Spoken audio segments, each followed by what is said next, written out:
Bueno, buenas tardes, ¿cómo han pasado? Muy bien. Esperando de rival. Yo estaba controlando, hay una ventana de tiempo en WhatsApp, ahí en el grupo, cuando empiezan a avisar que no vienen. Que es como un goteo, ¿viste? Como un goteo, de repente un chorro, y después para, y después para, y después para. Entonces está quietito. Aparte no vi movimiento afuera, después cuando encontré todo el público acá. Es la satisfacción de entrar con la cancha llena. Es que nos convocó temprano porque había que pagar los esas partes económicas, yo soy amateur acá. Bueno, pero estaban en el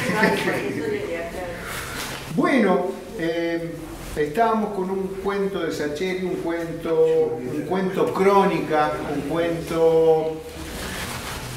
cuento artículo, fue publicado en la revista El Gráfico y nos mostraba determinadas características. ¿Por qué me animo a encuadrarlo dentro de las características del cuento? Bueno, por tratarse de quién es el escritor, y por las características. ¿Quién no lo trajo? No, es que hubo gente que no asistió. Faltó la otra. Sí, muy cierto. Pero si no tiene, no importa, yo escuché.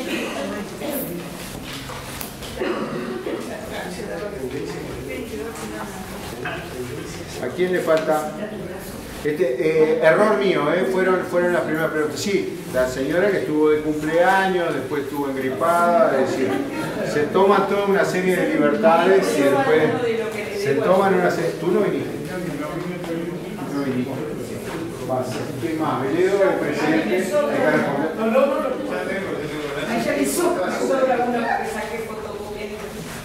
¿Me permite? Por favor. ¿Va a cantar? No. ¿Usted quiere tener uno engrampado o sin engrampado?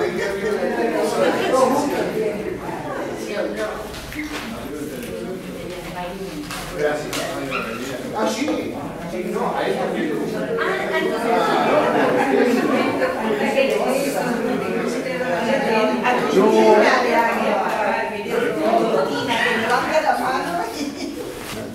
Pobre Cristina, acá estamos con este que se llama Pintura en el que es una colaboración de la compañera que sacó fotocopia. ¿Alguien más?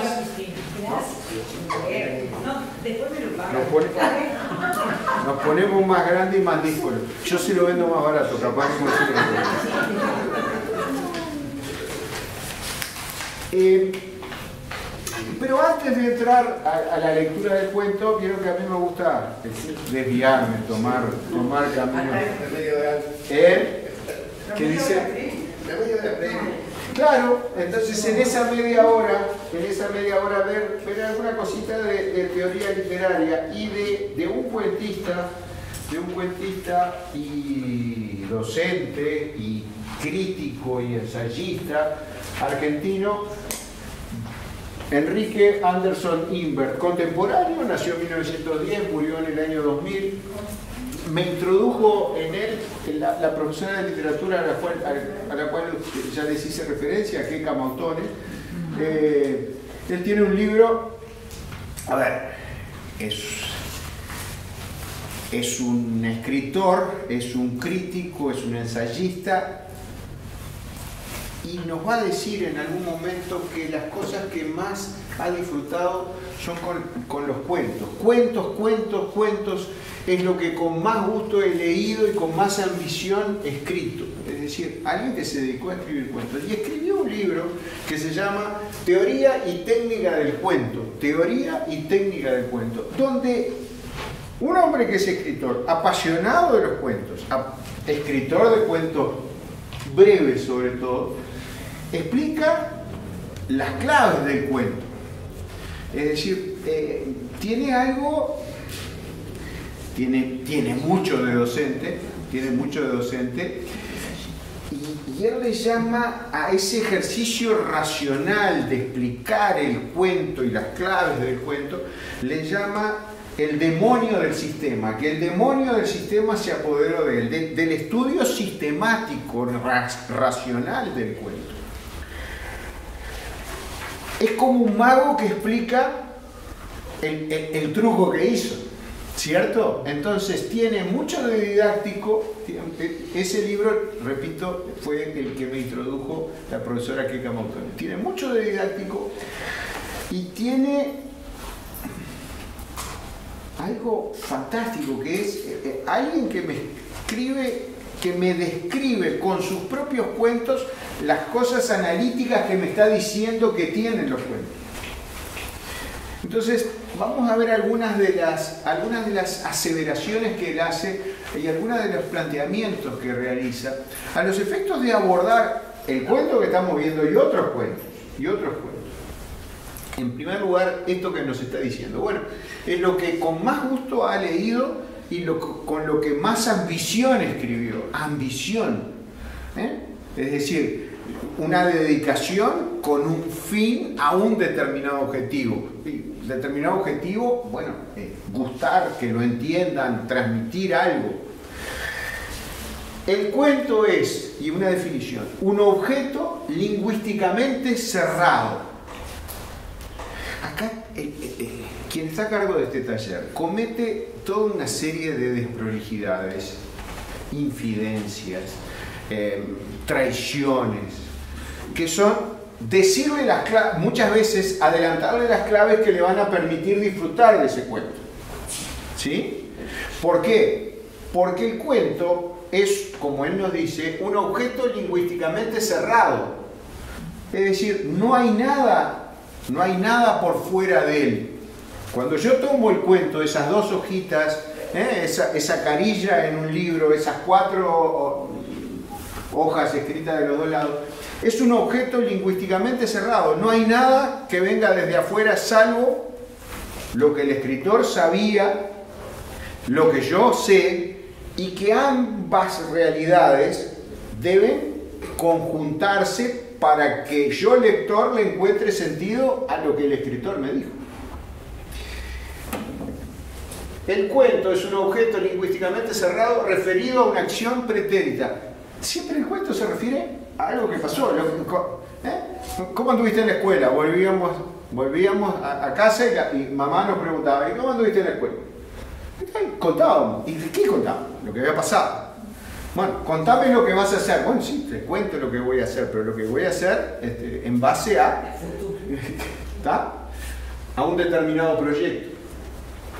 Y esa feliz identificación es algo que lo venimos trabajando en todos los talleres y que ya hemos hablado. Hay un hombre, mujer, escritor, que inventa un narrador ficticio que se encuentra en el cuento con un lector ideal, detrás del cual hay un lector real y hay un hombre y una mujer. Y él le llama una feliz identificación a esa comunicación literaria. ¿Cuándo? Cuando ese objeto lingüísticamente cerrado, que es el cuento, encuentra un lector que lo disfruta, que entiende las claves. Lo primero de esto, uno de los gestos de autoridad del autor consiste en delegar su punto de vista a un narrador o a varios narradores. Miren, es fantástico cuando un escritor encuentra las palabras. Gesto de autoridad, gesto de autoridad. ¿Qué es lo que tiene el escritor como gesto de autoridad? ¿Qué es lo primero que decide? ¿Quién va a contar la historia? ¿Quién va a contar la historia? ¿O quiénes van a contar la historia? Y eso es una delegación que hace el autor, diciéndole, bueno, esa maestra es la que va a contar la historia, o ese niño es el que va a contar la historia, o la directora va a contar la historia, o todos los narradores van a contar la historia. Para mí fue una revelación, es decir, yo ya era un tipo grande cuando tomé contacto con esto, digo, verdaderamente son esas las claves del escritor.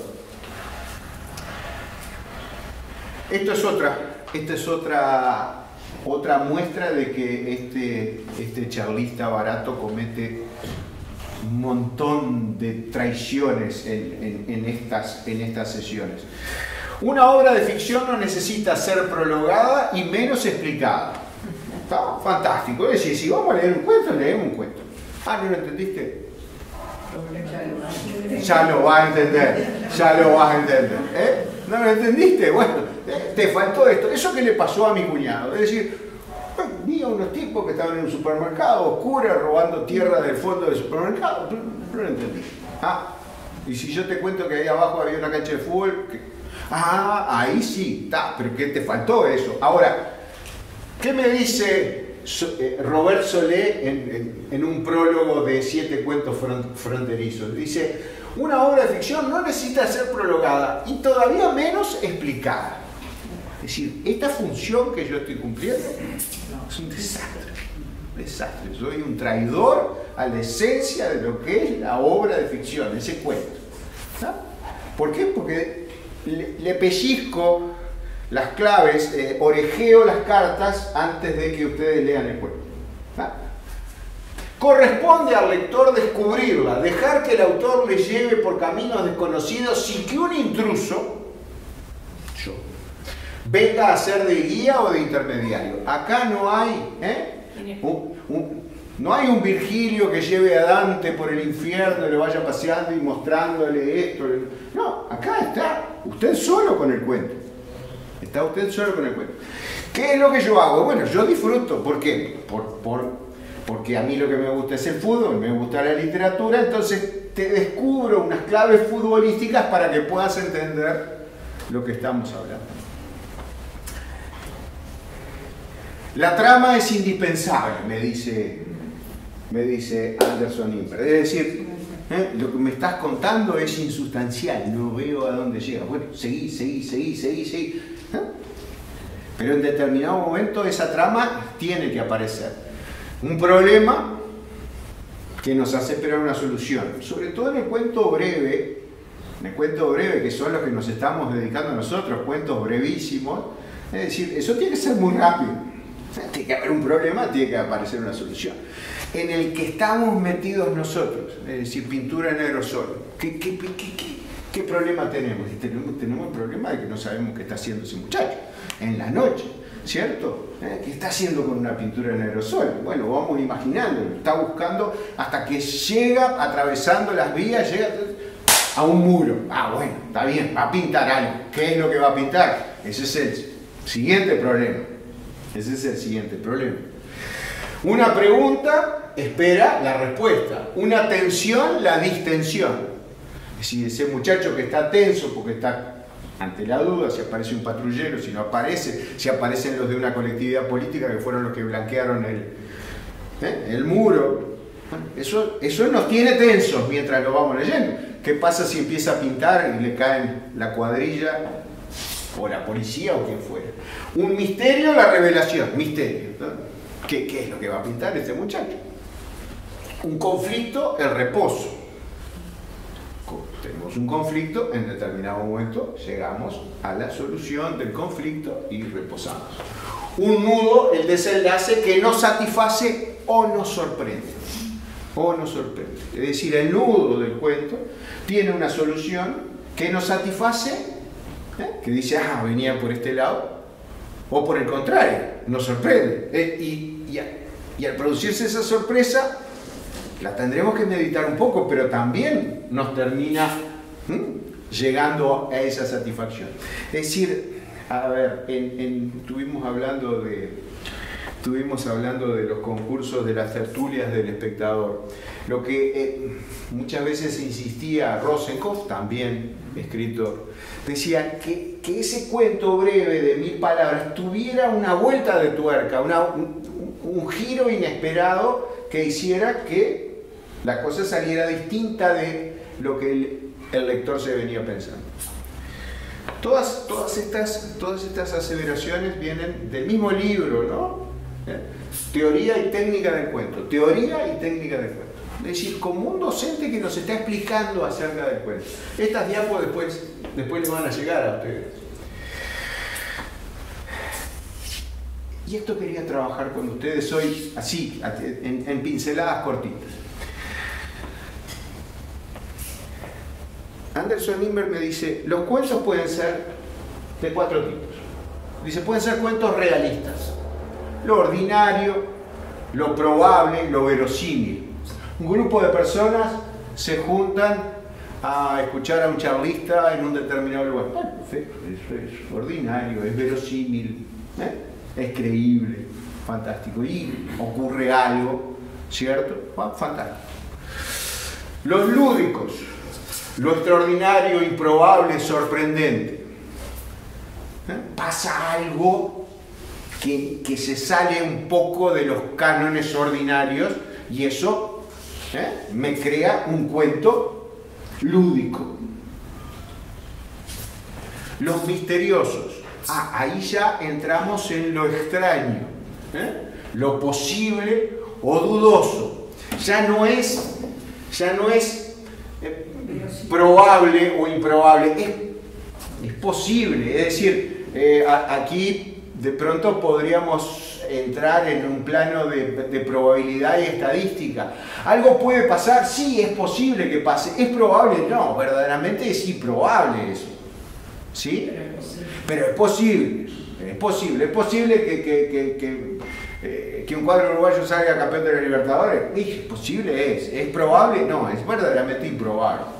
¿Cierto? Actuando con racionalidad futbolera. ¿Sabes? En las elecciones, ¿es probable que el candidato X gane? ¿Es posible que el candidato X gane? Sí, sí, si tiene más votos que el resto, sí. ¿Es probable de acuerdo a los sondeos de opinión? No. Tenemos clara la diferencia, ¿no?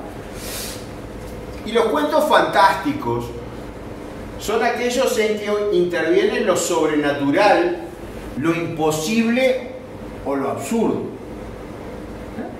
Se reunió un grupo de personas de determinadas características, escucharon a un charlista y uno de ellos desapareció. Desapareció porque, y extrañamente, apareció en el cuento que estaban leyendo. ¿Sí? Bueno, eso es sobrenatural, es imposible, es absurdo. Bueno, fantástico. Entonces, el cuento realista terminó siendo un cuento fantástico. Yo les voy a mostrar un gol del fin de semana pasado. No me digas que con el perro. Es probable. A ver.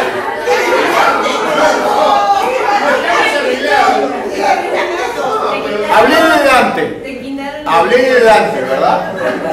Dante describió Intuición. Dante describió un infierno que está dispuesto en círculos concéntricos, ¿cierto?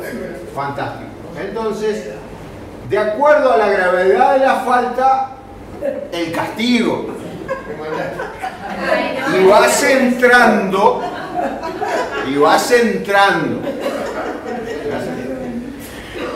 Acá por fuera, Dante, que era alguien que había sido perseguido políticamente, que había tenido problemas en su vida, lo desterraron.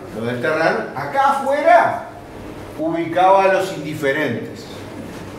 Los indiferentes. ¿Quién eran los indiferentes? Los que nunca habían tomado partido por nada. Los que nunca habían tomado partido por nada, los que nunca se habían jugado por nada. Ahí estaban los indiferentes. Entonces toda la eternidad corrían detrás de unas banderas en el medio de una oscuridad y con unas pústulas y con unos insectos que los perseguían. Ese era el castigo que iban a tener los indiferentes. Iban a correr detrás de unas insignias en un mundo a oscuras. Esos no entraron en el infierno.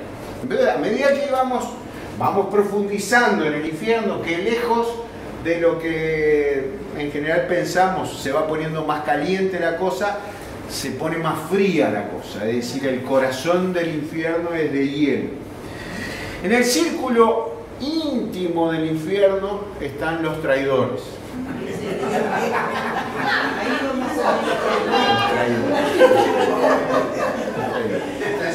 Pero Dante omitió un círculo más íntimo dentro de los traidores, que son los tipos que anticipan el final de los cuentos.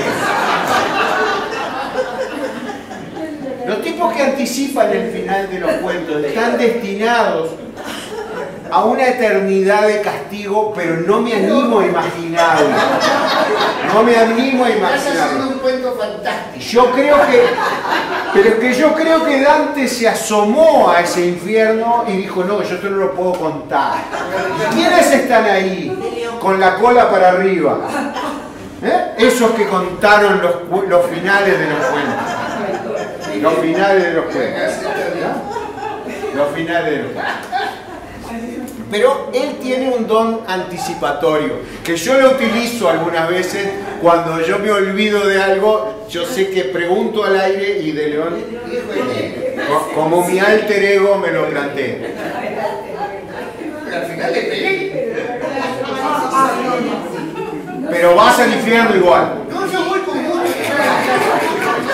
Pero vas por otras cosas. Vos sabés que vas por otras cosas.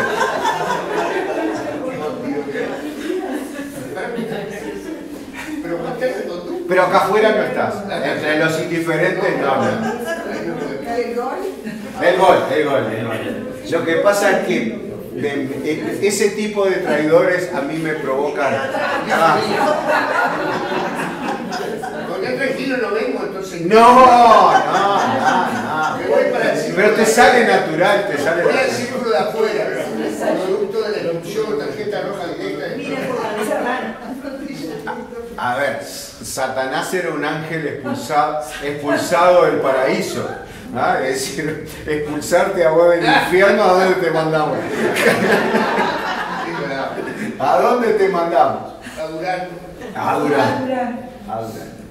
Y el gol es el que dice, el gol es el que dice, es un partido entre Danubio y Deportivo. Se puede tomar desde todas las categorizaciones que nos estuvo haciendo recién, presentando Anderson Imbert. Es decir, ¿por qué? Porque veamos el gol.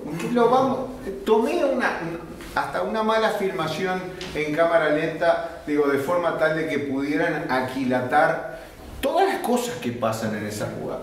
Entonces, esto arranca así con una pelota que está fuera del área de Deportivo, y en determinado momento ese muchacho la para alto la pelota, es decir, no es muy alto el jugador, sin embargo la pierna va por encima casi de las posibilidades físicas que él tiene.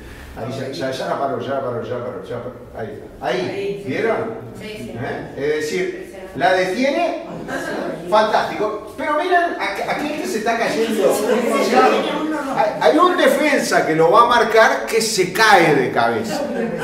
Pero no termina ahí, sino que él salta por encima del arquero y otro jugador que lo va a cerrar, ahí se termina cayendo y termina haciendo el gol. Es decir, incluso pasadas las horas nos enteramos de cosas peores que pasaron en esa jugada. Pero si lo vemos desde el punto de vista de la narración del cuento, es decir, vamos a tener que un jugador detiene la pelota, se le cae a aquel dando vueltas carnero, el arquero pasa de largo y este otro que está obligado a detenerlo se cae. Acaparó medios no solamente nacionales sino internacionales este gol. Suecia mandaron cosas. Desde Suecia te mandaron. Sí. De Suecia fue Recién había entrado. Que se cae el pelado. Recién había entrado. Claro. La primera pelota que va y se cae solo. Están buscando el fantasma que lo contrató. Que la tiró.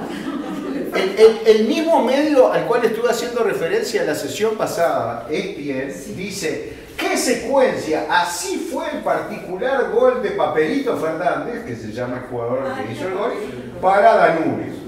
¿No? Eso es ESPN. Pero no termina ahí la cosa. Es decir, ahí está. Es decir, vamos al gol, y por eso prefería hasta esta jugada no de tan buena calidad. Ahí cae rodando, pasa el arquero, este otro jugador se cae, entra la pelota y el jugador sale gritando el gol y por la tribuna lo acompaña un perro que va ladrando mientras él va gritando el gol. Es decir, vamos a volverlo a ver, vamos a volverlo a ver. Está tratando de descubrir qué es lo que dice. Ahí viene el perro y el perro corre al mismo tiempo mientras un encapuchado con lentes baja a la tribuna y el perro lo perdemos de vista. Entonces, vayamos a lo que estábamos viendo recién, a nuestro Anderson Ingrid. Nos decía, cuentos realistas, lo ordinario, probable, verosímil. Estamos en la cancha de Danubio y se produce un gol con determinadas características.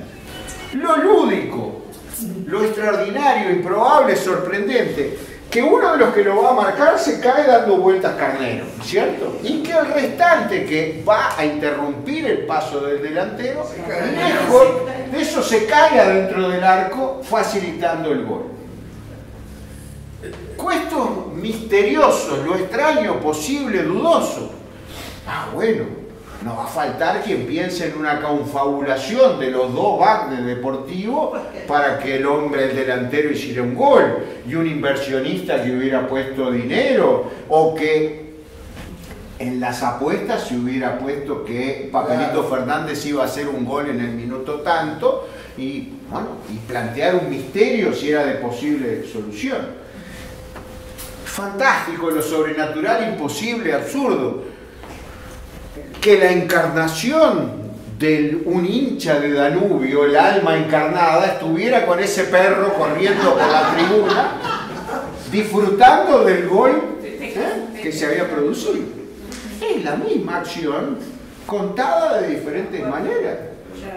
¿Cuántas veces entramos en un complot explicando las posibilidades de nuestros equipos en determinada copa porque a nadie le interesa, porque los dineros, porque esto y lo otro? Bueno, ahí estamos en un cuento misterioso. Bueno,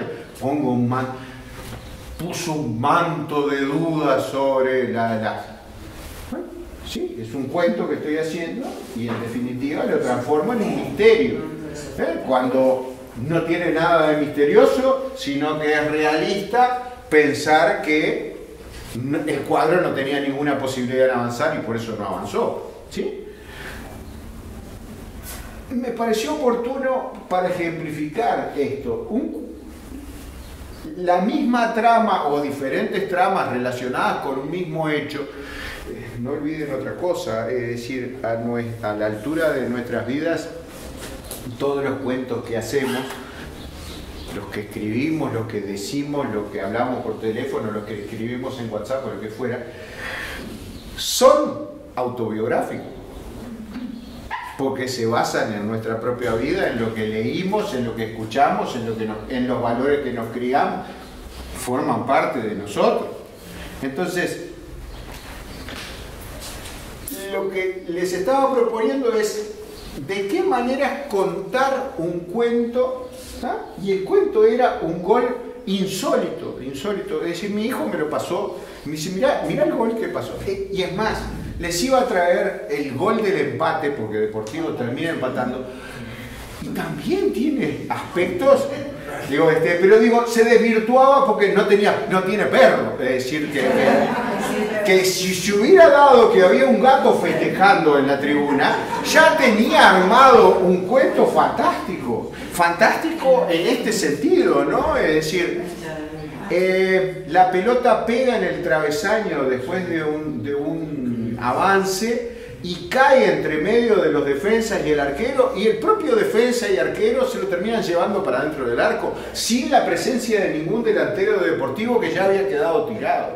Es decir, ese es el gol del empate. Entonces, en base a esos dos goles, ustedes pueden armarse un cuento fantástico, es decir, que había un duende en la cancha de Danubio que estaba diciendo para qué lado entraba la pelota y de qué manera más insólita podía ser. Repito, eso terminó siendo esto se pasó todo para atrás, un desastre, eso terminó acá, aquí, pero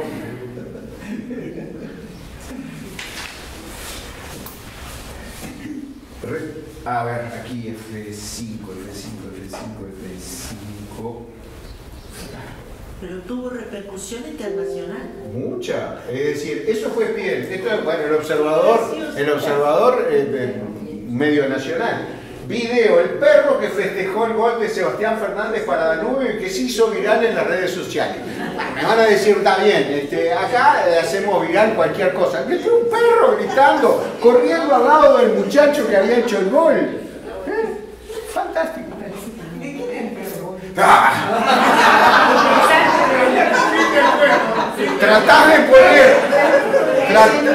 Tratas de poner misterio en un cuento realista cuando es verdaderamente un cuento fantástico. Es la encarnación de los Riverov.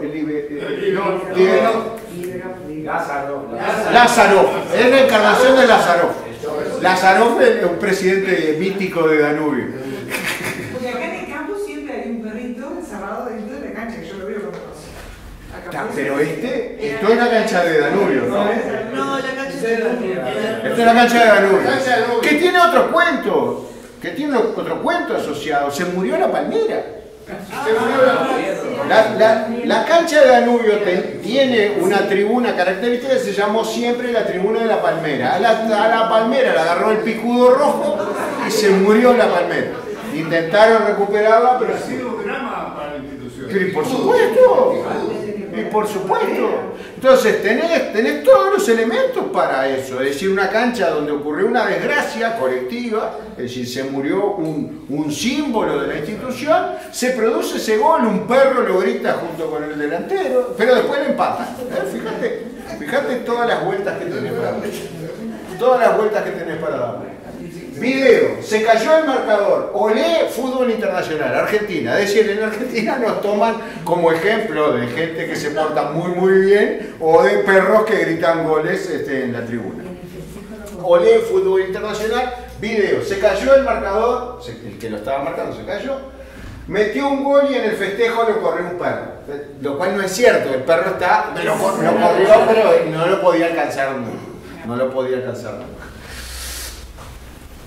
Lo triste, que nos terminamos enterando, que hace que esto sea un cuento realista y que tenga visos de tragedia, es que Deportivo confirmó grave lesión de Hernán Menos, el jugador que se cae, el último que se cae, en la insólita jugada ante Danubio. Que si ustedes toman en cuenta la edad del jugador, 37 años, lesión de ligamento, bueno, hagamos otro cuento fantástico, que Menose, alguien que tiene tatuado, parece fácil, tiene tatuado, que lo que él ha hecho parece fácil. Pónganle que ese hombre se recupera en forma y tienen, en forma verdaderamente extraordinaria, y tienen otro cuento que ojalá sea el final feliz de esta historia. Pero que dificulto. Esto me enteré hoy, creo que ya era titular. Es decir, fíjense que de una jugada de fútbol, todas las cosas que podían salir, todos los diferentes cuentos que podían salir, todos los misterios de quién era el perro, que podían salir, y todos los diferentes tipos de cuentos que podían salir, dándole la razón a Anderson Lindbergh, o simplemente basándonos en lo que este hombre escribía a los efectos de esa teoría literaria que me pudiera aventurar los diferentes tipos de cuentos que podíamos tener. Y aquí estamos. Recuerden lo que él nos decía, que tenían la primera autoridad, la primera decisión que tenía que tomar el escritor era determinar quién iba a contar la historia. Entonces él dice, bueno, puede ser que el narrador sea un personaje, alguien que observe la acción dentro de la acción. Entonces, ¿quién me podía contar ese gol? Me lo puede contar Papelito Fernández, me lo puede contar Menose, me lo puede contar el otro que se cae dando vueltas, me lo puede contar el juez, me lo puede contar un espectador, que ahí se corre toda una serie de riesgos, porque mucha gente va a haber ido a ese partido mucho más gente de la que verdaderamente fue. Porque después que este partido se haga famoso, y ya yo estuve.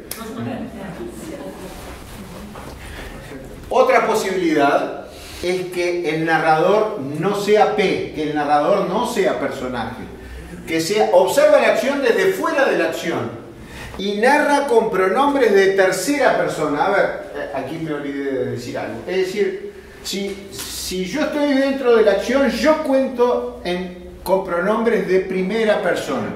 Pronombre de primera persona, yo, nosotros, ¿cierto? Primera persona del singular y el plural.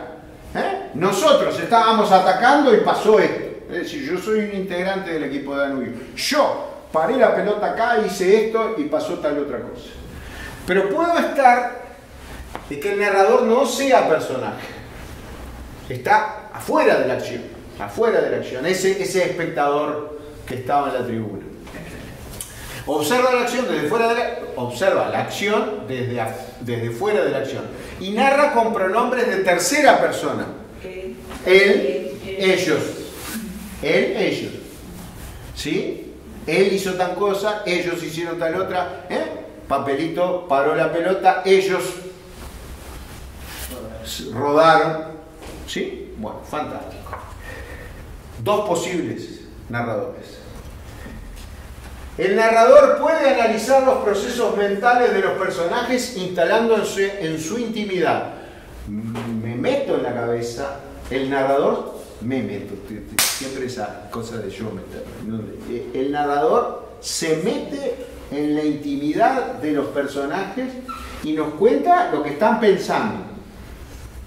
En el cuento que estamos trabajando, Saccheri nos dice que ese muchacho no tiene particularmente miedo de cruzarse con alguien, con un ciudadano común y corriente. Es más, que va a pensar que tiene pinta de chorro él. Pero lo que tiene verdaderamente preocupación es que aparezca un patrullero. O tiene preocupación en que aparezca una cuadrilla de un partido político que blanqueó el muro. Entonces, Saccheri está metido dentro de la cabeza del muchacho sin ser él. Y nos habla de él, ¿cierto? Fantástico. O el narrador observa desde fuera y solo por las manifestaciones exteriores puede inferir procesos mentales. Lo está mirando y está diciendo, puede estar pensando tal cosa, puede estar pensando tal otra.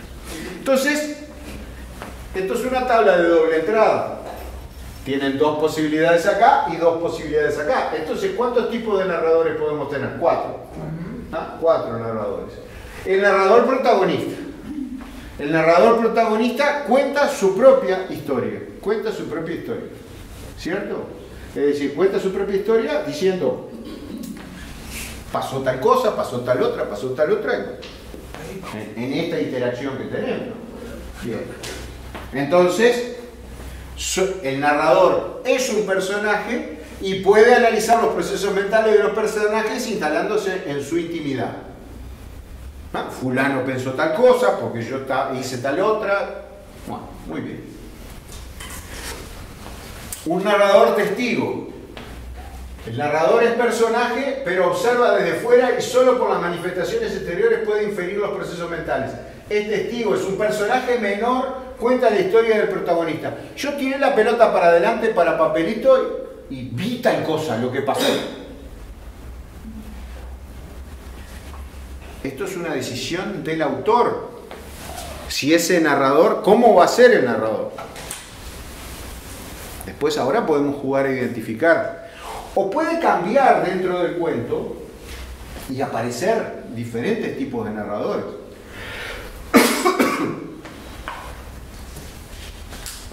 Un narrador omnisciente. No es personaje. Omnisciente. Sabe todo lo que está pasando. Siente, sabe todo lo que siente esa persona. Cuenta como un Dios que lo sabe todo, nos dice Anderson.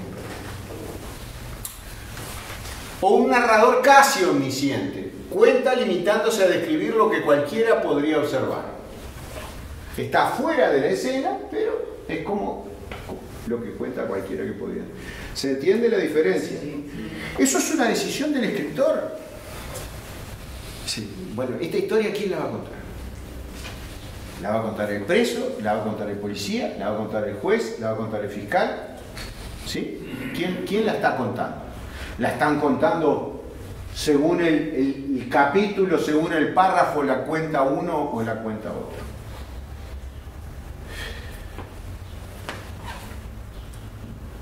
Muchas cosas. ¿No? ¿Nos venimos bien? ¿Venimos bien? Miren lo que me tira Anderson Imber de otra página. Dice, como en la fabricación de carruajes, como en la fabricación de autos, de camiones, de ómnibus, los cuentos salen con diferentes carrocerías. Entonces dice, usted va a la automotora y dice, ¿qué modelo de cuento tiene? Entonces Anderson Imber dice, la carta, forma epistolar. Muy utilizado, muy utilizado. Es decir, ¿qué ocurre? Juegos de cartas juegos de cartas de mí para ti, de ti para mí, donde el lector va armando la historia de lo que fue pasando y llenando los huecos de lo que él se fue imaginando. ¿No? Muy utilizado. La grabadora. La grabadora el cuento es literario, pero se pretende que está tomado directamente de una situación oral. Hoy le entregué uno a usted que se llamaba... sí, pero ¿cómo se llamaba? Prólogo con modelo de plegaria, bla, bla, bla, bla, bla, bla, bla.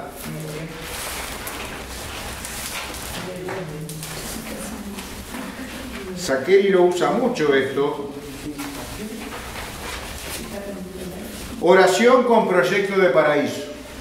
Querido Dios, a veces me da por pensar cómo será el paraíso. Ya sé, Dios, ya sé que no va cualquiera, ya lo sé. Podría ser una carta, ¿cierto? Podría ser una carta, podría ser. Pero eso de ya sé, como si fuera un diálogo, como si estuviera conversando. Entonces, ¿qué hace? Eso lo usa mucho Saccheri. ¿Sí? El cuento es literario, pero se pretende que está tomado directamente de una situación oral, como si estuviera mano a mano. No, está en la anterior, está en la anterior. Sunilda. No está en estas dos, en el anterior. Pero me venía, como hoy lo habíamos entregado ahí, las memorias. No, pues ya faltó un día quizás sea. No importa, lo busco después. Como fotocopia. Le hacemos una copia, no te preocupes.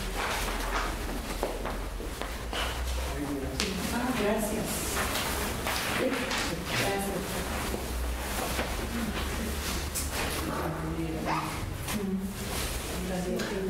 Las memorias. El narrador evoca acciones pretéritas con una perspectiva más libre, holgada y comprensiva que en la grabadora. No está en la inmediatez, sino que lo evoca un tiempo después. Cuidado, esto es teoría literaria. Este hombre plantea un modelo teórico de formatos. La confesión, declaraciones, testamentos, alegatos, interrogatorios. Alguien que se sentó a escribir un testamento y en ese testamento figura un cuento. Figura un cuento, ¿por qué? Porque por los motivos por los cuales escribe, a quién le deja y por qué lo reparte de determinada manera. Todo lo que la creatividad del escritor pueda volcar. El diario es una forma de carta. Querido diario, el escritor se lo escribe a sí mismo, ¿cierto? Y entonces, esto se usó mucho en novelas últimamente, es decir, no sé, encuentran el diario de una chica que tomó una decisión determinada, y en ese diario está explicado todo el proceso de qué fue lo que pasando. Entonces, a medida que lo voy leyendo me voy enterando. El guión cinematográfico y el texto teatral, muy de Saccheri también. Es decir, a veces leo un cuento, sobre todo novela de Saccheri, y estoy viendo como un guión cinematográfico. Me voy imaginando la escena, hasta los capítulos están armados con cortes, ¿cierto? Y por último, el collage. El escritor desaparece de la vista del lector, suprimiendo al narrador, y lo consigue intercalando materiales sueltos: cartas, recortes periodísticos, leyes, interrogatorios, telegramas, testamentos, cartas, documentos, diarios, lo que fuera.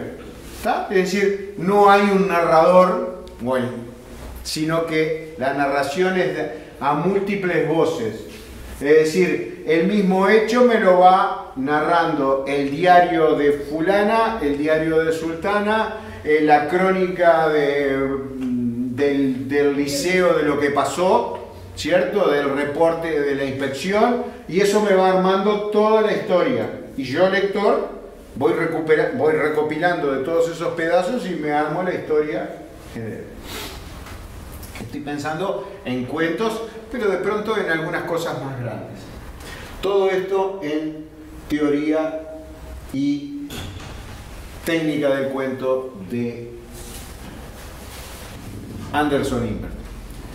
La pregunta que nos formulamos es, bueno, y en lo que estamos viendo de... No perdimos tanto tiempo, vimos un golazo. Cosa verdaderamente admirable, es decir, buscamos el gol perfecto. Buscamos el gol perfecto, lo sobrevaloramos. Fue un verdadero golazo. Esas expresiones que tenemos, lo cual implica que así como hay un verdadero golazo, debe haber falsos golazos, ¿no es cierto? Todos valen uno. Todos valen uno. Y es lo más buscado. Y es lo más buscado, y es lo que provoca toda esa liberación de la angustia. Y hay feos, hay lindos, hay horribles, hay goles en contra, hay de todas las maneras posibles. En algún momento vamos a llegar a trabajar un cuento de Sábato, donde Sábato, ¿se acuerdan? El escritor científico que integró el tribunal del Nunca Más en Argentina, no me acuerdo cómo se llamaba exactamente, digo, pero digo, una personalidad de renombre, y escribe una novela, y hay mini cuentos de fútbol, y uno de los mini cuentos de fútbol que hay dentro de eso es un jugador de fútbol que le dice a otro, dice, yo voy a hacer esto, te voy a pasar la pelota y vos me haces esto y hacemos el gol. Bien. Van y lo hacen y gol.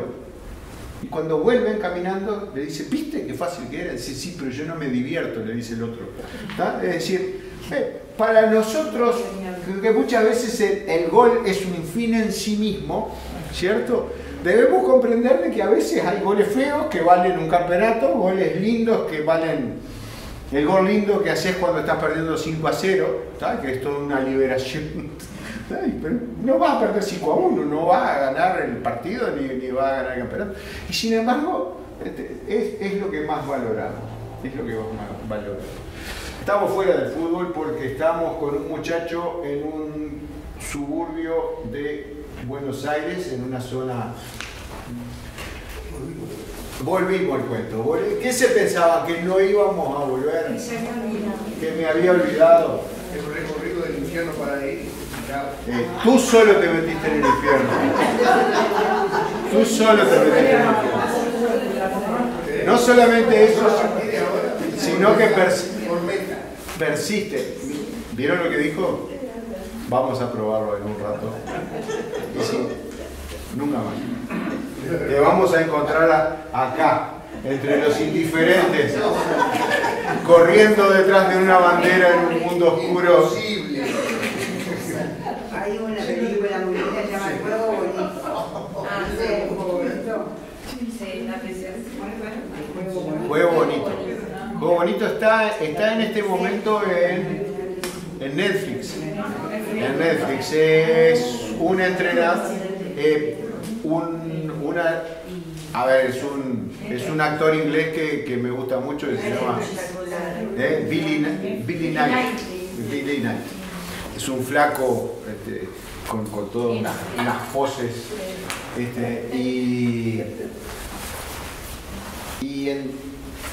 es quien recluta, había sido un reclutador profesional de jugadores de fútbol, y lo que hace es armar una selección inglesa de jugadores entre los homeless, entre la gente de la calle. Pero lo increíble es que existe ese campeonato. Y existe un campeonato mundial, parece. Existe un campeonato mundial. Y esta película. Y no, a ver, vamos a establecer la teoría conspirativa. Lo que pasa es que si nos invitan, ganamos.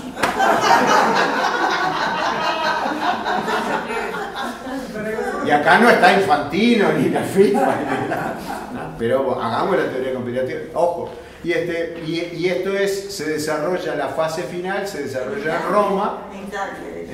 Roma, y bueno, las cosas que ocurren dentro de un grupo humano con los conflictos, y un grupo humano conformado por el núcleo básico más todo el entorno, Está en Netflix, juego. En el Netflix van a estar más. No, el Netflix es una película. Me parece que En Netflix. Juego Bonito. Bonito. Eso que hace tiempo que no ves. Juego Bonito.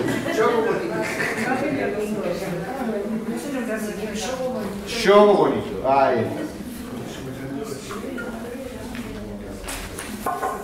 Otra frase atribuida a un técnico italiano, es decir, en fútbol ganar no es lo más importante, es lo único importante. Ganar no es lo más importante, es lo único importante.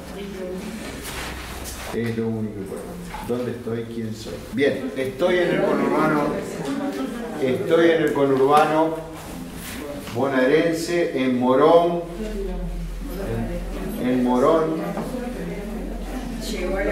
Salió, caminó hacia el otro lado, no hacia la estación y la parada, sino hacia el otro lado del puente. Caminó por delante de los tribunales.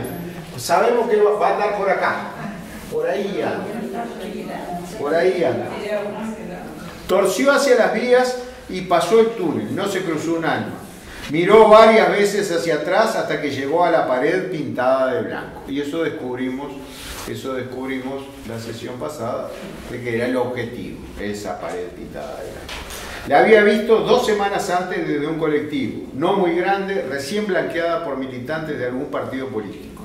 Otro riesgo, que caigan esos militantes con la camionetita de salir a pintar y lo vean a él justo ahí, justo en ese momento, usándoles la pared recién blanqueada. ¿Ah? Es decir, ahí quedamos el otro día. Es decir, es un narrador que se mete dentro de la cabeza, es un narrador omnisciente, se mete dentro de la cabeza de este muchacho de lo que está pensando. Mira a los lados por última vez y se decide. Saca el aerosol, le quita la tapa, lo agita y empieza a escribir gallo. Yo traje un marcador rojo acá y empieza a escribir gallo. Con todas las imperfecciones que tiene escribir con un aerosol. Entonces, y acá el maldito, ¿no? Es decir, bueno, gallo, ¿qué es lo que está escribiendo este muchacho?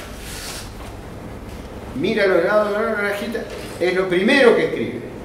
No se queda demasiado conforme con las letras, más grande la G, más chicas las otras.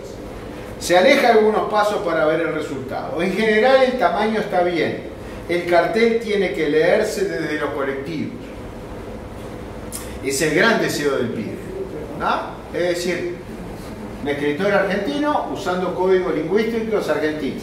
Es un pibe y colectivo, ¿no? Un pibe y colectivo. Nosotros diríamos un ómnibus, ¿cierto?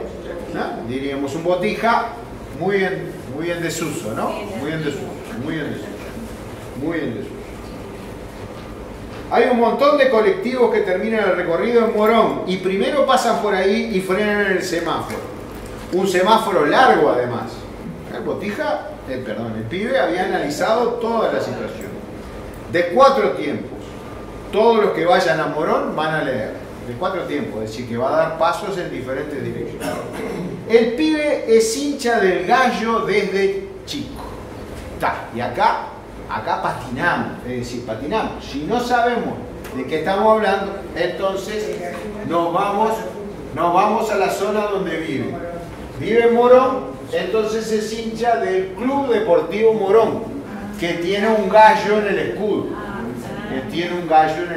El pibe es hincha del Gallo desde chico. El Gallo de Morón aparece en muchos lados. Hay una ciudad en Morón en España que se llama Morón de la Frontera, que tiene un gallo como símbolo. Gracias. Gracias, la que no fue de León y que me dio lo que precisaba.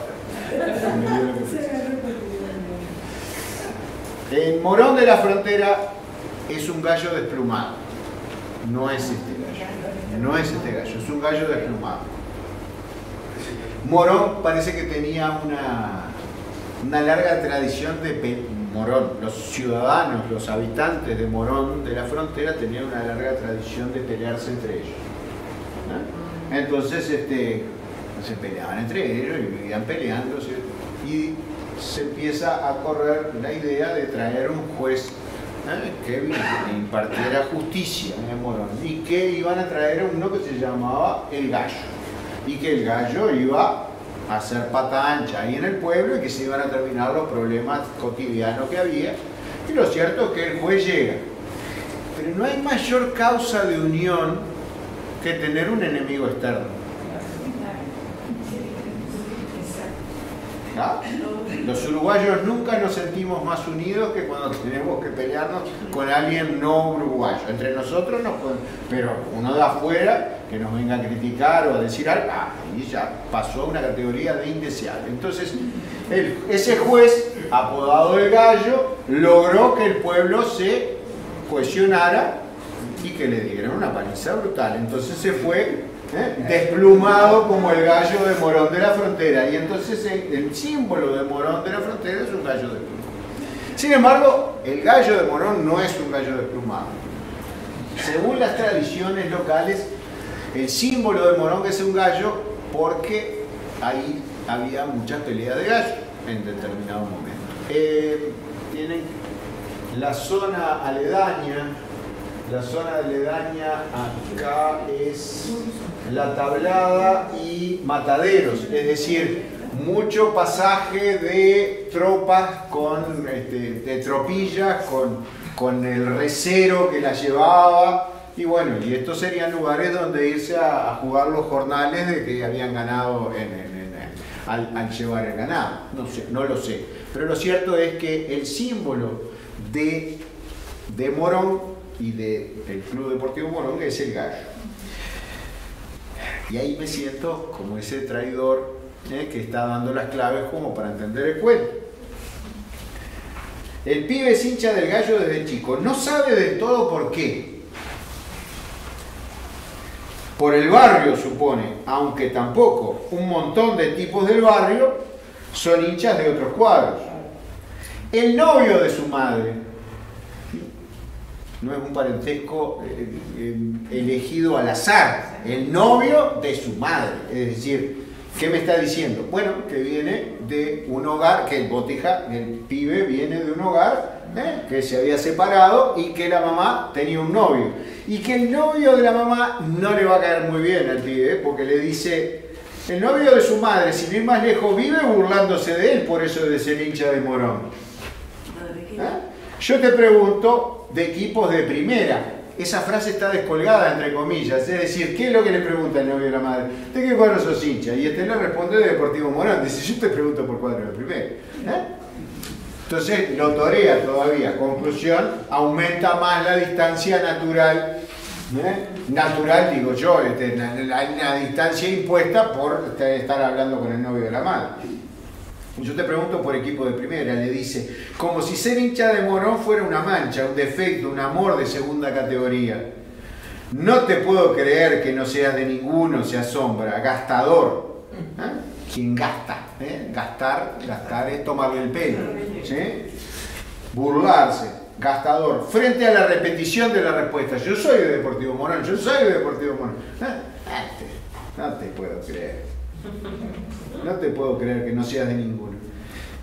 ¿Y por qué no te haces de Boca? Y ahí le ha preguntado más de una vez. Al pibe le han dado ganas de contestarle, ¿y por qué no te vas a la? Pero se ha contenido. Total, ¿para qué? Comerse un problema al divino botón, mejor callarse. Entonces, ahí tenemos claro de que el Botija, de nuestro pibe, es hincha de este cuadro. ¿Por qué traje a este otro? En el fútbol nadie mantiene una pasión si no tiene un enemigo. Es decir, ustedes futbolísticamente hablando, se tienen que inventar un enemigo. O existe o lo inventamos. Pero lo cierto es, el otro nos podrá mirar por encima del hombro, pero yo soy enemigo de ese. Hasta que en determinado momento se acepta el reto. Nuestro Peñarol y nuestro Nacional fueron creados con el objetivo de tener un enfrentamiento entre ellos. Es decir, un club que era de los ferrocarriles ingleses y el otro que era de criollos. Conclusión, el cuadro de criollos quería desbancar al cuadro de los ingleses. Y así nacieron y así los vemos. Siguieron desarrollando. Y sin la existencia de uno, el otro no podría haber existido. Porque lo que impulsa y lo que anima a la superación es el enfrentamiento. Y así con todos. Este es Club Atlético Nueva Chicago. Nueva Chicago es vecina, Nueva Chicago es vecina de ese barrio de Mataderos al cual estoy diciendo. Saccheri va a insistir mucho en esa rivalidad entre barrios, y los cuadros de fútbol identifican y le ponen raíces a los sentimientos del barrio.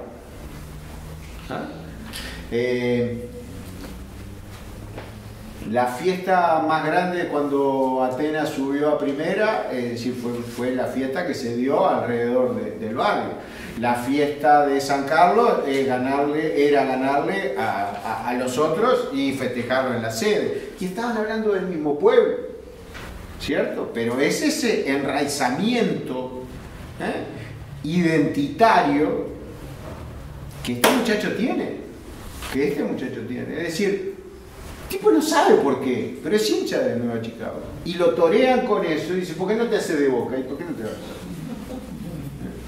Y hay otra gente que es del barrio que no es hincha de Deportivo Morón. Sin embargo, para él eso va a ser factor fundamental. Saccheri eso lo va a tener muy claro porque Saccheri es de acá. Si esto es Morón y Mataderos anda por acá, él es de acá, que ahora no me acuerdo, Castelar. Entonces, muchos de los personajes de los cuentos de Saccheri, particularmente uno muy querible que se llama Los Traidores.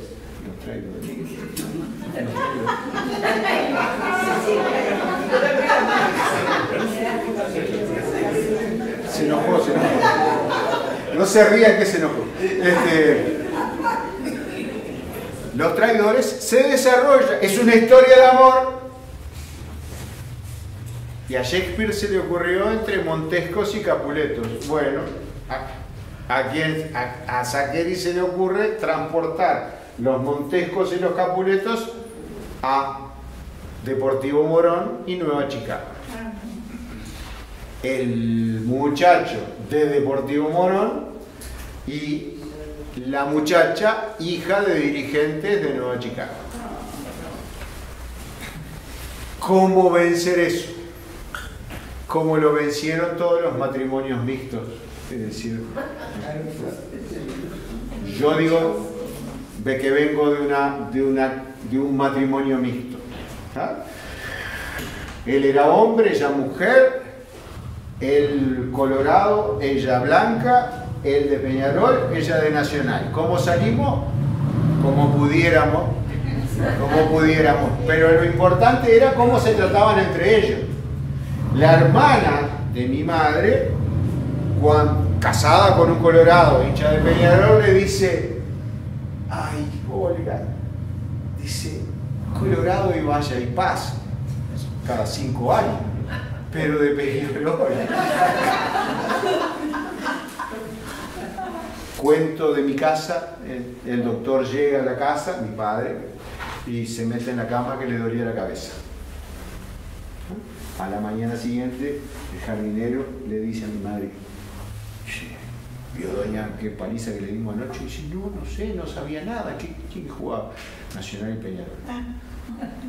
Dice: no, Mario llegó con dolor de cabeza y se metió en la cama. Dice: sí, dice, fue dura. Y la ibas pasando, con mucho respeto, Mi padre llevaba a mamá a votar y después iba y decía: ahora te voy a anular el voto, y vos votabas. Y con Peñarol la única diferencia era que era todos los días. Es decir, doña Olga tiene hoy 102 años. Le gusta mirar a Nacional, no mucho rato, le gusta mirar a Uruguay, no mucho rato, pero está pendiente de los resultados y demás.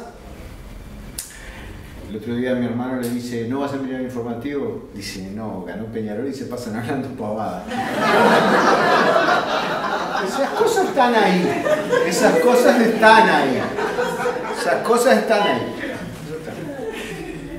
¿Por qué se hizo hincha de Morón este muchacho? Por el barrio. Sí, por el barrio. Pero hay muchos que son hinchas de Morón y que sin embargo no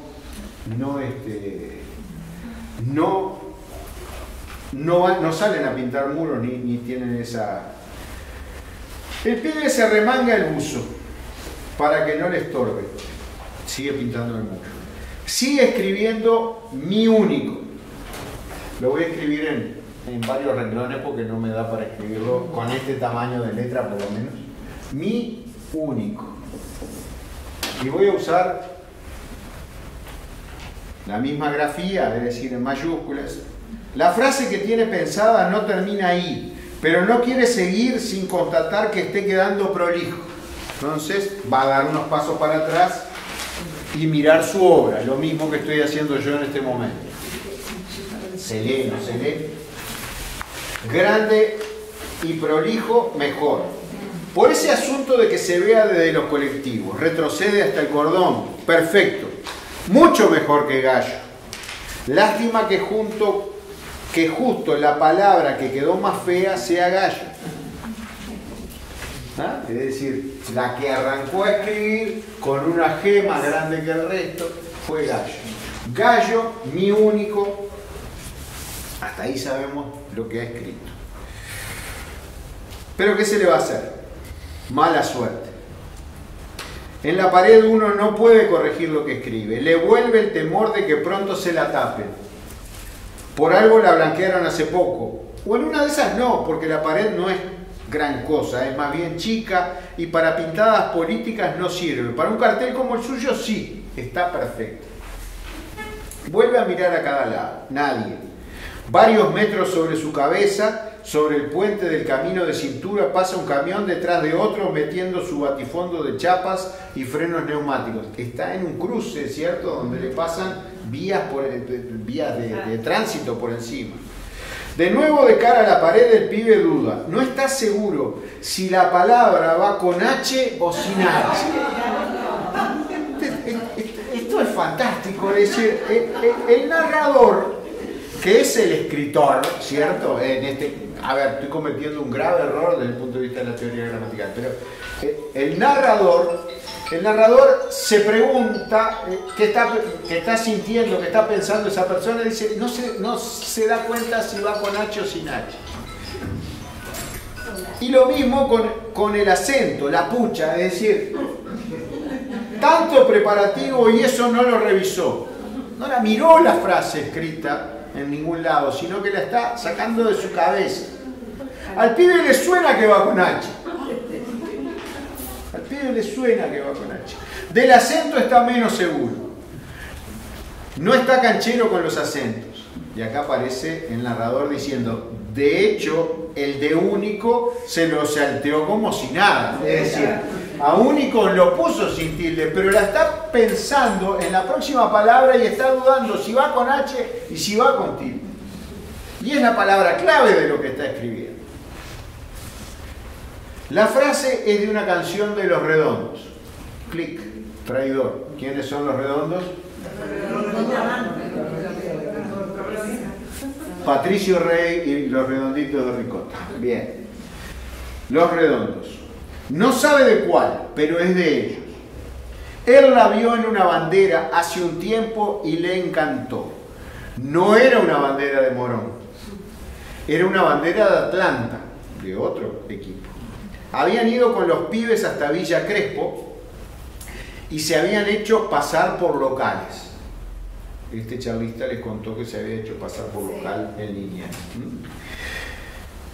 Un garrón, porque encima perdieron.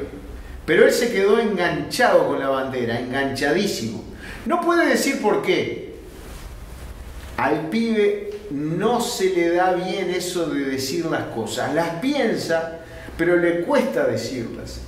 Y lo que pensó al ver esa bandera fue el que la había hecho era como él, le pasaba lo mismo que a él, aunque fuera de Atlanta. Es decir, llegó a identificarse con alguien de otro cuadro, de otro hincha, porque pensaba lo mismo que él y lo había plasmado en una bandera. A un Botija que no se le da muy bien eso de expresarse con palabras. Pensó en hacerse una bandera, pero lo descartó. No quiere que todo el mundo en la cancha del Gallo, en la cancha de Deportivo Morón, ¿qué queda acá? Acá está, el Estadio Nuevo Francisco Urbano. El domingo pasado no, el anterior jugaron ahí Deportivo Morón y Nueva Chicago. Vamos a ver el resultado, lo tenemos ahí.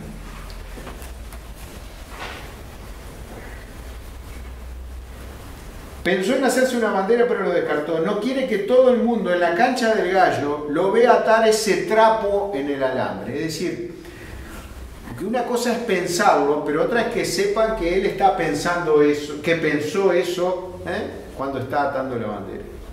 Una cosa es pensarlo, una cosa es sentirlo, y otra que los demás lo sepan. Que sepan que para él es así. No, ni loco. Mejor ahí en la pared, que quede para siempre. Va, para siempre tampoco. Porque antes o después van a tapárselo. No importa. Buscará otra pared y hará lo mismo. Y en una de esas, con la práctica, la letra le saldrá mejor. Es un narrador. Saccheri es un escritor magistral en esas cosas. Nos inventa narradores que se nos acercan mucho. Se nos acercan mucho, lo entendemos muy bien, nos reímos, nos hace pensar. Escribe la palabra lío. Es decir, incluso el narrador nos dijo de una palabra con H, pero que no la escribió. Que no la escribió. Ya ustedes, algunos ya saben cuál es la canción y cuál es la palabra que escribió. Pero saltó a lío, ¿cierto? Mi único lío.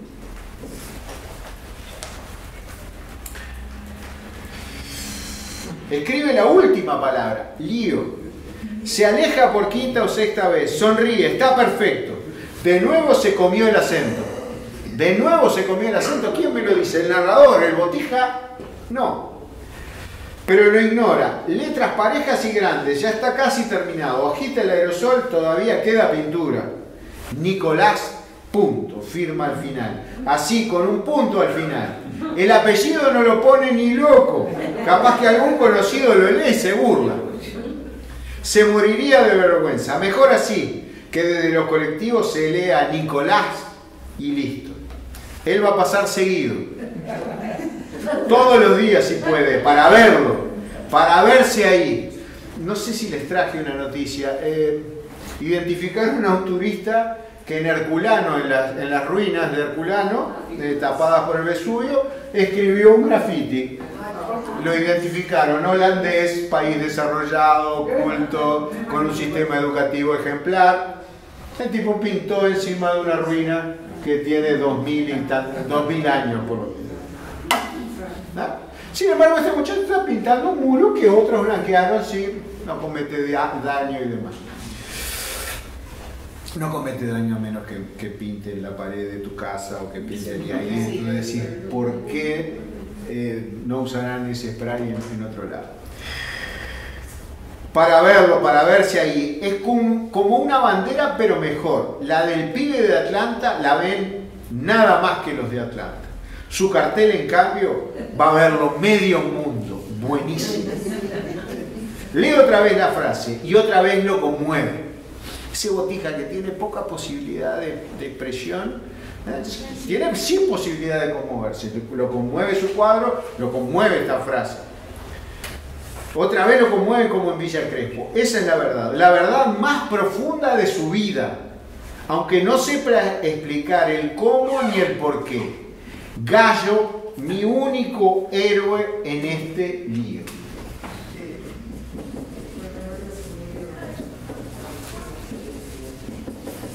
Y firmado Nicolás, punto. No sabemos si lo escribió todo de largo, si lo escribió así en pedazos. Gallo, 2 puntos. 2 puntos. Mi único. Faltan todos los títulos. Salvo el de héroe. Salvo el de héroe, que fue el que él estuvo analizando si iba con H o sin H. ¿Está? Pero se comió el de único y se comió el de lío. Gallo, mi único héroe en este lío. Y firma Nicolás, punto con punto y todo. Yo voy a leer la pintada. Fíjense que de qué nos sirve Anderson Inver. En un cuentito cortito, el escritor, con esa potestad que tiene, se inventó 2 narradores. Un narrador omnisciente que veía lo que estaba pasando y se metía dentro de la cabeza, y un narrador protagonista, yo, primera persona del singular. Yo voy a verlo, yo voy a ver que el muro, yo voy a ver el muro, yo voy a leer la pintada unos días después, cuando el 269 que me lleva a Morón se detenga en el semáforo un buen rato. La frase va a gustarme, pero al mismo tiempo me quedará cierta inquietud rondándome el ánimo. Terminó un cuento. Terminó un cuento con el Nicolás, punto, pintado en la pared. Ahora hay otro cuento dentro de este cuento, que es el yo narrador, que está analizando esa frase que le gustó, pero que le produce una cierta inquietud, cierta tristeza, inquietud, tristeza. Hay algo de desvalimiento en la devoción de Nicolás. ¿Cómo conoce a Nicolás? Por la firma. Conoce a Nicolás por la firma. Ojo, Nicolás sí lleva tilde. En el original, en el que vio en la pared. ¿Ah? Hay 2 con tilde. Nicolás sirve, único y lío, no, sin tilde. Hay un cierto desvalimiento, es decir, alguien que ha perdido sustancia, que ha perdido valor dentro de un contexto social. En la devoción de Nicolás, no porque quiera al gallo con toda su alma, no por lo que le dice el novio de la mamá, es decir, No tenía un cuadro en serio, no tenía un cuadro de primera para toda esa devoción, para todo ese fanatismo, para toda esa gana. No por eso. Es decir, este narrador en primera persona valora esa pasión, ese sentimiento. No porque quiera el gallo con toda su alma, sino porque la vida no le ha dado, además de ese, otros amores, otras certidumbres, otras huellas de identidad que lo hagan sentirse parte, que lo hagan sentirse entero. ¿Qué es lo que ve este narrador? Que Nicolás, al único héroe que ve en este lío, que es su vida, su ciudad, su entorno, su familia, su futuro, su presente, el único héroe que vea sea al gallo. Eso es lo que encuentra, que no hay otras certidumbres, otras huellas de identidad, que lo hagan sentirse parte, que lo hagan sentirse entero. Si la pintada hubiera sido hacia su barrio, hacia su familia, no hubiera sido una pintada. Es decir, los que sabemos que nuestros valores están en determinado lado, no salimos a hacer una pintada. Este muchacho se siente tan desvalido que necesita mostrarse, ni loco con su apellido, pero sí con su nombre, para él poderlo ver. Y tal vez busco en esto el sentido del graffiti ciudadano destructor que vemos, de poder ver, yo estuve aquí. Lo podemos imaginar perfectamente, Nicolás, sus sentimientos, ¿verdad? ¿Está? Sobre todo eso, no haber encontrado otras certezas, otros palos de anclaje, Él no sabe que antes de su tiempo existió una época distinta. Y entonces acá viene toda una reflexión en primera persona. Es decir, ¿quién está hablando? Y bueno, probablemente ese docente que es Aqueri. Una época donde las cosas eran más seguras, más estables, más permanentes. Una época en la que la gente ataba a su identidad a un montón de pertenencias. Se abrigaban un montón de banderas que existían al mismo tiempo. La referencia a los indiferentes de acá, de Dante, es decir, y esas banderas que se corren en la oscuridad. ¿Qué era lo que Dante decía? Bueno, aquel que no amó nada, aquel que no creyó en nada, aquel que no se jugó en nada, ¿a qué se condena? Se condena a toda la eternidad a correr detrás de una bandera oscura, ¿cierto? Y aparte describe la masa de gente que va corriendo y que la bandera pasa de mano en mano y gira y da vueltas y la gente corre sin sentido. Bueno, ese es. ¿Y qué es lo que Aqueri nos dice? No, es decir, una época en que la gente ataba su identidad a un montón de pertenencias, se abrigaban un montón de banderas que existían al mismo tiempo. Banderas que existían al mismo tiempo. Trabajos que duraban toda la vida, barrios que crecían alrededor de ciertas fábricas, convicciones políticas sobre lo que cada cual se paraba a mirar y a entender el mundo. Vecinas que te cuidaban con un vistazo de vereda a vereda. Está describiendo nuestro barrio. Nicolás nació después en un mundo en el que esas certidumbres se hicieron polvo. Y así quedaron. No sé si para mejor o para peor. Acá, dice, bueno, no voy a ser moralista, no voy a plantear... No sé si para mejor o para peor, pero así quedaron. Si hubiera nacido unas décadas antes, el mundo de Nicolás habría sido más sólido, más entero. Él no lo sabe, pero tal vez extraña ese otro mundo. ¿Cómo puedes extrañar algo que no conoces? Bueno, el tema yo creo que está en esa reflexión que nos obliga a hacer. Tal vez extraña ese mundo. Esas cosas pasan, que uno extraña lo que de todos modos nunca conoció.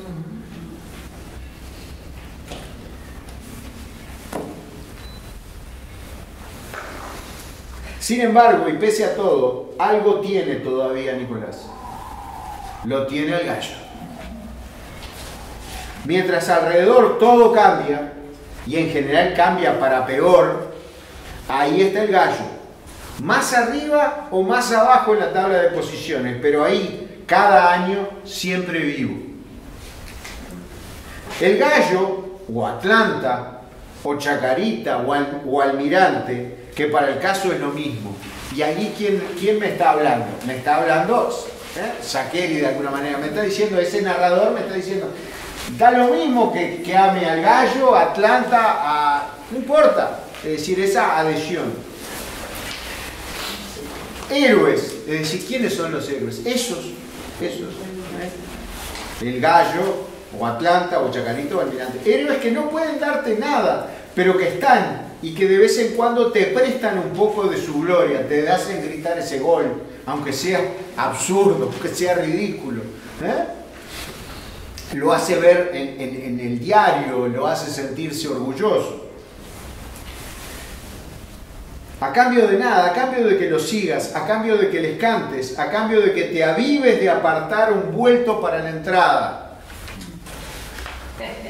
Se ata, el narrador se ata con el narrador omnisciente que sabía que ese vuelto se lo había apartado. Es decir, probablemente Saccheri haya visto una pintada, o no se la imaginó. Y se armó toda esta historia, y acá me vuelve a decir que se apartó un vuelto para la entrada. ¿Por qué? Porque él mismo en algún momento de su vida se apartó un vuelto, capaz, o se supo que alguien lo había hecho para poder ir a la cancha. Y en el páramo de la medianoche, debajo del puente de camino de cintura entre Morón y Castelar, no es poca cosa. Es decir, en el páramo, vuelvo a mis lecturas de la infancia, a Rodó y la pampa de granito, ¿no? Es decir, la pampa de granito, ¿qué nos enseñaban nuestras maestras? Nuestras maestras nos enseñaban en esa pampa de granito que había un niño, no me acuerdo si eran 2 o eran 3, era uno que dejaba los dientes, que venía alguien y le decía que como un roedor atacara aquella piedra hasta que perdía los dientes y las encías le quedaban sangrantes. Y después venía uno y conseguía tierra con las uñas, raspando hasta que se quedaba sin uñas y sin dedos, ¿cierto? Y después el otro lloraba para el agua, para la semilla que iba a crecer. Entonces Rodó me decía, bueno, había que poner voluntad, había que poner empeño, había que poner... Bueno, en Castelar y Morón lo único que hay para atarse, es decir, Rodó en la escuela del 60 me lo enseñaban, pero ya estaba viejo. No vayas con la pampa de granito ahora a secundaria, y a primaria no te digo nada. Un viejo que haga llorar a un niño para que las lágrimas caigan. Terminás ahí declarando en 18 Es decir, ¿pero qué era lo que Rodó te traía? Bueno, la voluntad aquella suprema que había que tener a los efectos de transformar la pampa de granito en algo en el cual pudiera germinar aquella semilla. Pero este páramo de Castelar y Morón lo único que tiene para atarse es el amor al gallo. No es poca cosa, algo firme. Nicolás se aleja hasta el cordón por última vez. Sale el narrador omnisciente en primera persona y vuelve, sale el narrador en primera persona y vuelve. Nicolás se aleja hasta el cordón por última vez. Seguro que sí, que héroe se escribe con H. A ver, volvamos a la sesión pasada. Ese narrador, ese escritor muy hábil, me escamoteó este párrafo y me lo tiró al final, ¿cierto? Porque en los cuentos las secuencias no tienen necesariamente que ser cronológicas. Es decir, este párrafo que es vital, esta palabra que nos faltaba, dice: Nicolás se aleja hasta el cordón por última vez. Seguro que sí, que héroe se escribe con H y con acento. Se guarda el aerosol en el bolsillo y enfila hacia la estación por el lado de la cancha de Matreros. apura el paso, no sea cosa que pierda el último colectivo y tenga que hacerse las 30 cuadras caminando.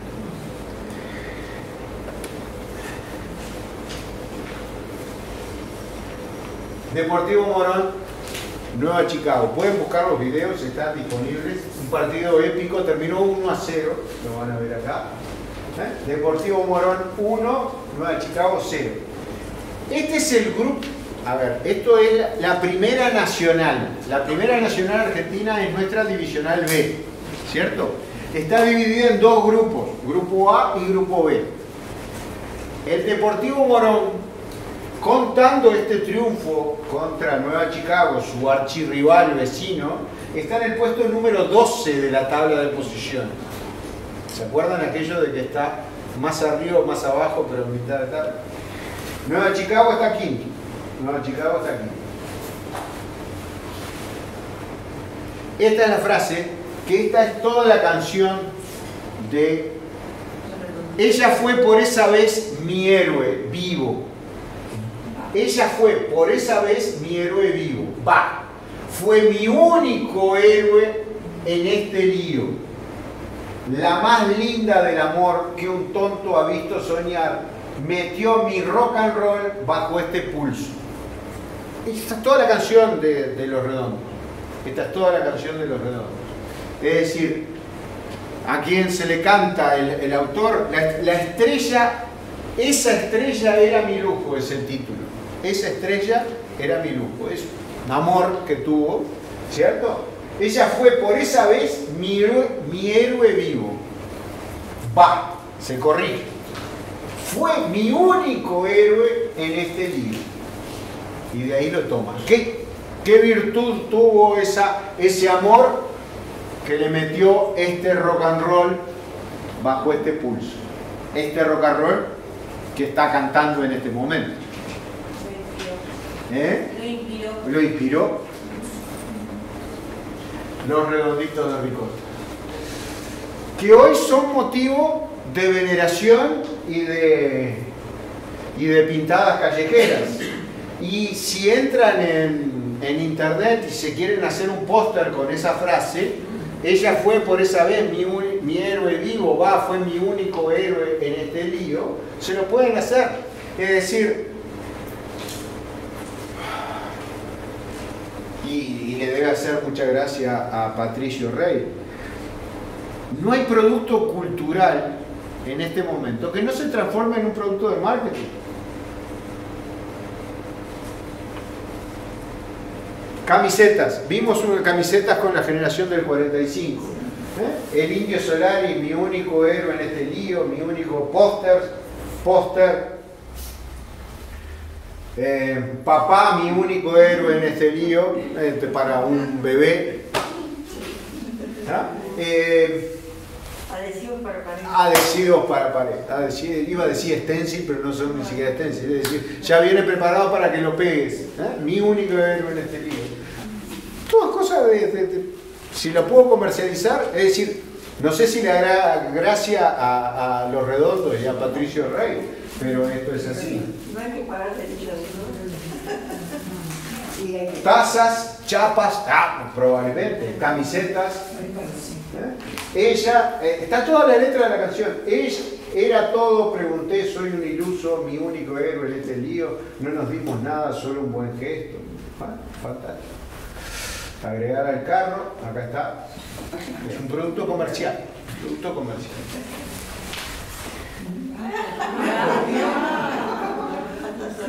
Espero que mi expresión facial haya quedado registrada. Es decir, tatuaje, mi único héroe en este lío, dedicado a PR, Patricio Rey, el vocalista y el autor, el líder de Los Redondos. Incluso con uno de los símbolos, de Los Redondos, ese hombre rompiendo las cadenas y demás. Cadenas que te llevan a que te hagan hoy una camiseta con eso, o que te hagan una pintada para el dormitorio, ¿no? ¿Cómo dijiste? Adhesivos de pared.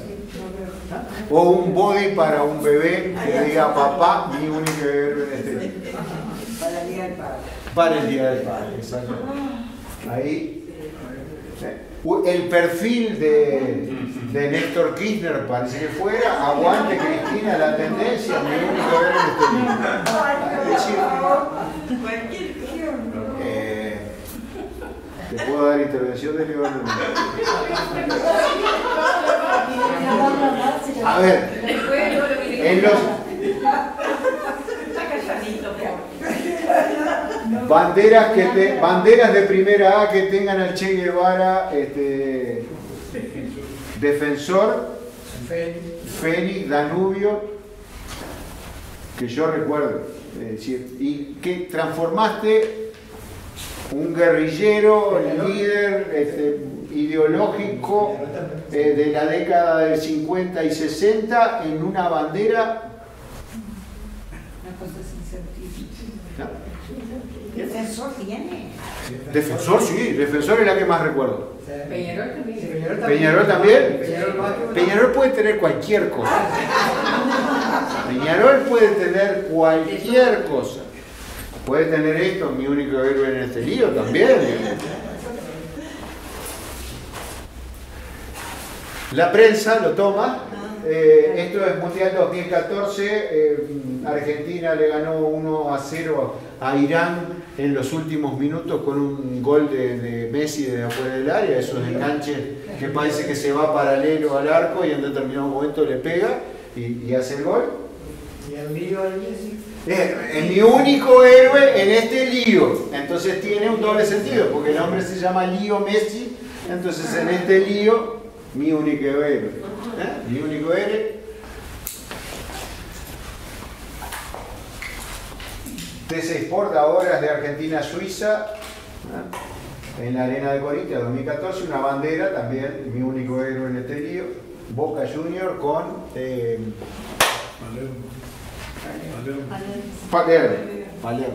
Palermo, mi único héroe, jugador número 12. Martín Palermo, mi único héroe en este lío. ¿Cuándo te transformas en un producto así? Se licuaste. Es decir, somos todos héroes en este lío. Es decir, el tema es a qué cuestión nos estamos agarrando. No sé si tienen algún comentario con respecto al cuento. Fantástico. Fantástico. Sin embargo, es realista, no es fantástico. ¿Sí? Pero te explica muchas cosas. Te explica que tu nieto te haya respondido y a la pelota es mi novia. ¿No? Bueno, prefiero que la pelota sea la novia a que ande escribiendo un muro diciendo que Peñarol es mi único héroe en este lío. Dios permite. Tenemos varias posibilidades. Se me ocurrió seguir con Saccheri, sobre todo. Por eso, podemos seguir, podemos no seguir. Jugó en Peñarol. Miliki Jiménez, mi único héroe en este lío, y se fotografía con unos hinchas, con el muro que le pintaron los hinchas de Unión, mi único héroe en este lío. Los profesionales de la salud, con la pandemia, mi único héroe en este lío. Y el cierre con bombos, platillos, petardos, fuegos artificiales. Este es del 25 de mayo pasado.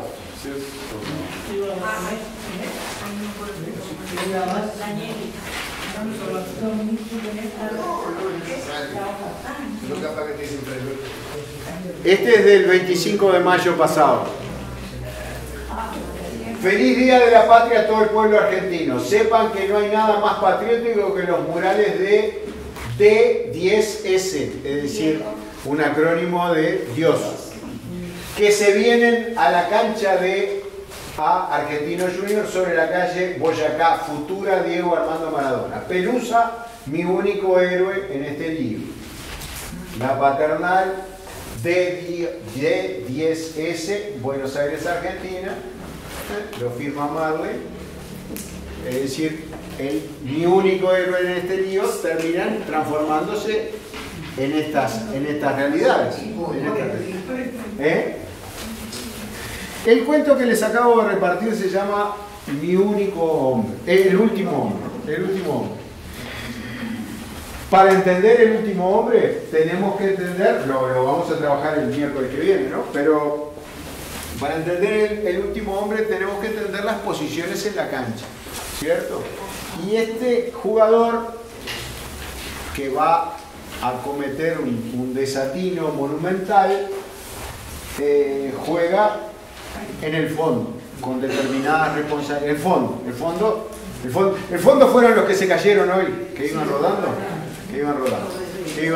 Es decir, con determinadas responsabilidades, con determinadas obligaciones, pero que pueden quitarse de encima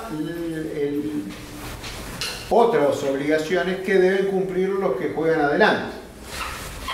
El que juega en el fondo muy rara vez va a ver el arco rival de cerca, ¿cierto? Entonces no tiene que ser un tipo de echado de virtudes, y este hombre va a cumplir un determinado proceso en un instante de un partido.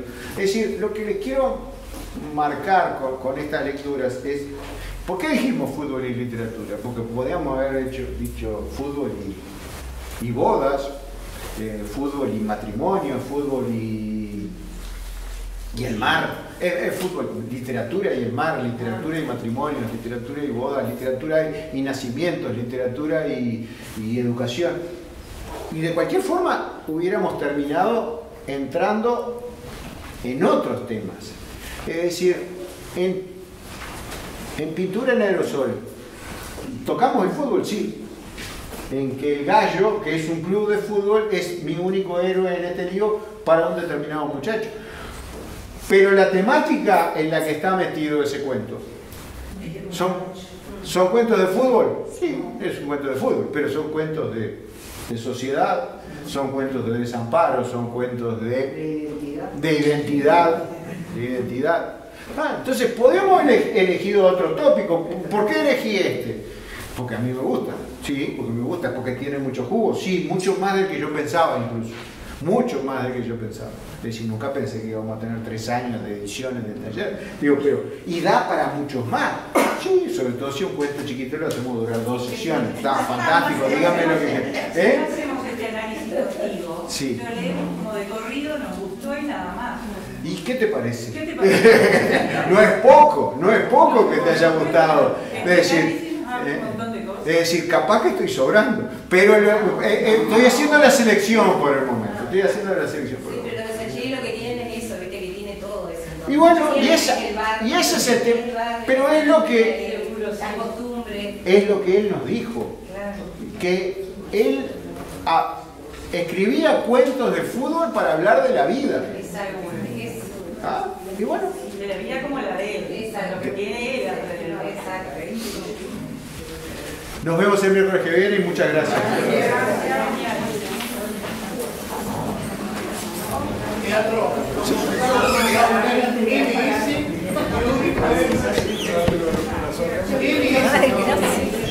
LS.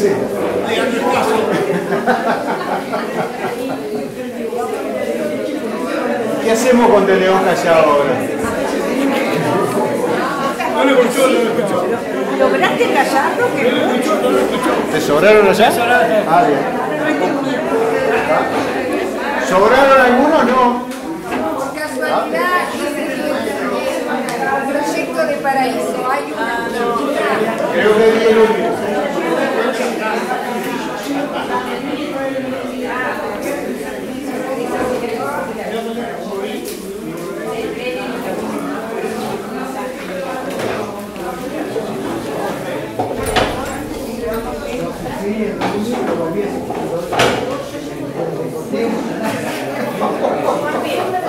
Qué mal que estuve.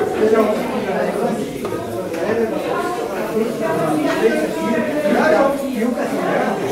Mil errores. Disculpa que anduvo revolviendo. Cristina, no te vayas a sentar. Está raro porque está mezclado. Mi oración con Proyecto del Paraíso, porque a ver si lo podemos armar.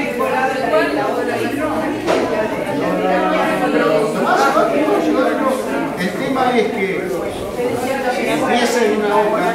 Mirá, acá tenés el 5, acá tenés el 6, el 4, el 2, el 7.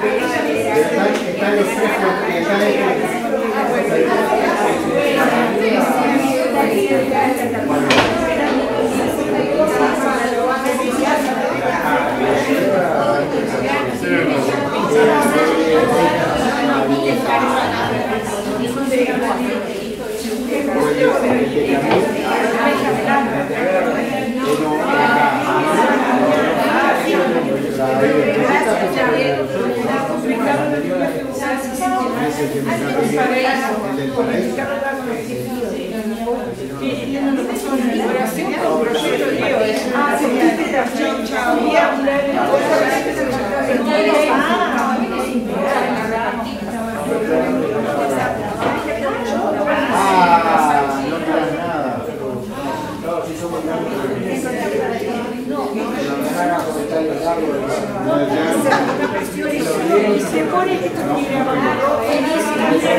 Pero estamos mirando lo lindo que es. Bueno, ¿estás aprendiendo algo? ¿No te alcanza a escuchar? en el teléfono. Tenés que cambiar. Sí, traela cualquier cosa y lo vemos. Pero tenés que cambiar el programa que está predeterminado. Es decir, tenés que hacer, tenés que apretar el botón se abre un menú, ahí va a aparecer cuál es el programa. Después el otro.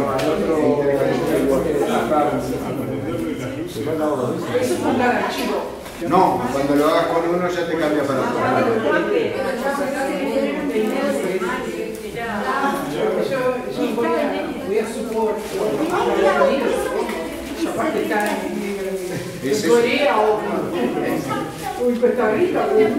Te lo cambia para todos.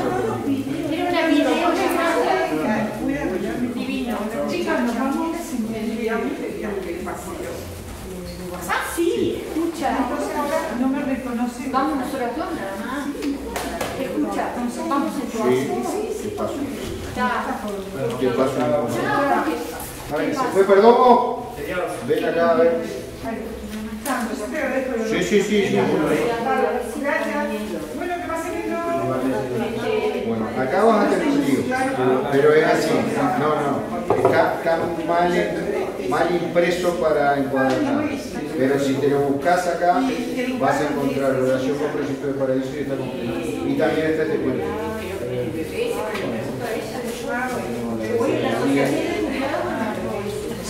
¿Esa no es tuya? Sí, pero tuvimos casi yo creo que imprimí 30 y solo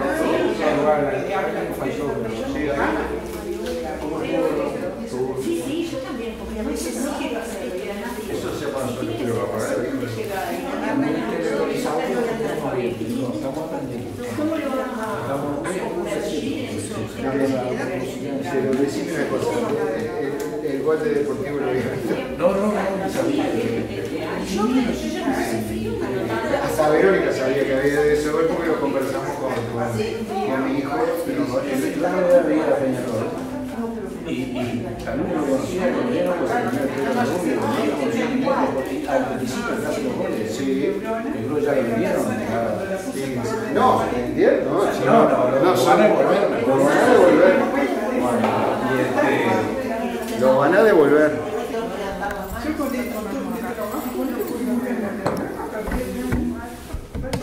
¿Ya fuiste a buscar un avioncito? Bueno, ahora sí.